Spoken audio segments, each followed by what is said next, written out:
My dear students, अस्सलाम वालेकुम रहमतुल्लाहि व बरकातहू। माय डियर स्टूडेंट्स, आपको पता ही है कि हमने बहुत सारे लेक्चर्स इस पे दिए हैं एजुकेशन पर, जो एक इम्पॉर्टेंट सब्जेक्ट है। तो कुछ महीनों से इस साल पर्टिकुलरली हमने बहुत सारे सेमेस्टर जो हमारे एजुकेशन रिलेटेड थे, फर्स्ट सेम था, इसी तरह से फिफ्थ सेम, स्पेशली 2 ये सेमेस्टर ऐसे जो हमने पूरे कंप्लीटली हमने अपलोड किया अपने यूट्यूब चैनल पर। और इस यूट्यूब चैनल का नाम क्या है? Doctor Rais Ahmed discover teaching and learning. जब भी आप जाओगे यूट्यूब पर उसको सर्च करोगे, जब आप लिखोगे डॉक्टर रईस अहमद, तो वहां से आपका मेरा प्रोफाइल फोटो आएगा, तो वहां से आप उसको सब्सक्राइब कर सकते हो। अपने फ्रेंड्स, क्योंकि जो भी आपकी लोकेलिटी में है, कम्युनिटी में जो फ्रेंड्स है जिनका सब्जेक्ट एजुकेशन है, उनके लिए बहुत इंफॉर्मेटिव है, क्योंकि हमने इसमें बहुत सारे टॉपिक्स रखे और इंशाल्लाह फ्यूचर में भी हम कंटिन्यूअसली इस पे लेक्चर देंगे।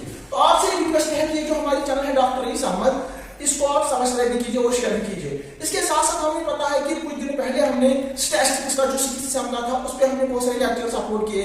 उसमें हमने उसका जो इंपॉर्टेंट था, जैसे परसेंटाइल एक कांसेप्ट था, उस पर भी हमने दिया।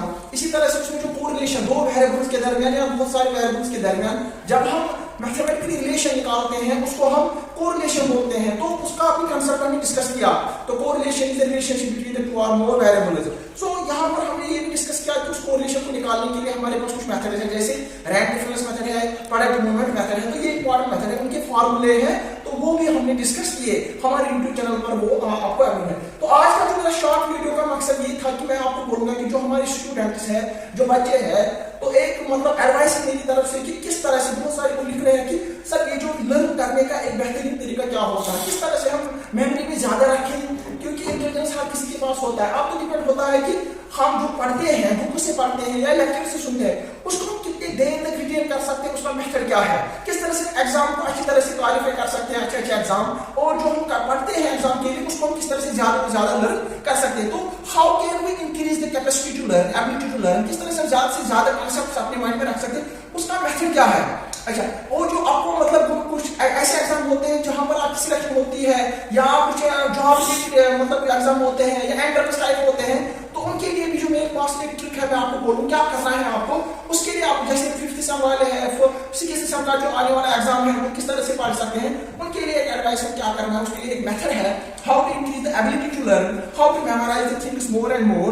तो उसको क्या करना है, एक जो आपके पास बुक है या जो टीचर पढ़ाता है क्लास में, वो तो आप लिखते हो अपनी नोटबुक पे, या टीचर आपको एक बुक रिकमेंड करता है, ये बुक पढ़ो। जैसे कि मैं आपको सोशियोलॉजी पढ़ाऊंगा, मैं आपको बोलूंगा, या साइकोलॉजी में एक बुक है ऐसे चौहान की, जरा ये पढ़ो।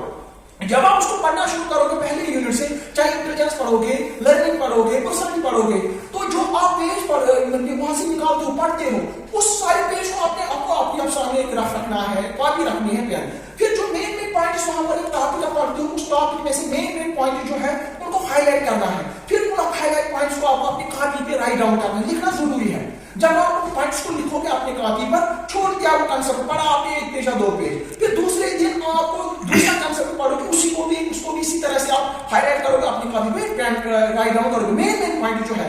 फिर जो तीसरा दिन चौथा दिन, उसके बाद आपको क्या करना है, जो आपने पहले नहीं पढ़ा है उसको आपको रिकॉल करना है उसी कॉपी से, रफ से, जहां पर आपने पॉइंट किताब पढ़ने की जरूरत नहीं है। इस तरह से आपकी मेमोरी ज्यादा बढ़ेगी और जो वर्ड्स आप कंसेप्ट हासिल करते हो वो आपको ज्यादा मैक्सिमम टाइम तक रिटेन होंगे आपकी मेमोरी में। तो इस तरह से जब आप कंटिन्यूअसली उसको रिविजन करोगे उस रफ या कॉपी को, तो ऑटोमेटिकली वो आपकी मेमोरी में चला जाता है और वो लॉन्ग टर्म मेमोरी में बैठेगा, और इस तरह से आपका ज्यादा से ज्यादा फायदा, आप कोई भी एग्जाम क्रैक कर सकते हैं। तो ये मेरी एडवाइस है, how to increase the learning. तो हमारे स्टूडेंट्स, आज के लिए इतना ही काफी है, मगर जो हमारी चैनल डॉक्टर रईस अहमद, आप इसको ज्यादा शेयर कीजिए, सब्सक्राइब कीजिए। तो इंशाल्लाह इन फ्यूचर डेज हम स्टैटिस्टिक्स के बारे में और भी कुछ अच्छे video, available video, informative video upload करेंगे। Thank you very much.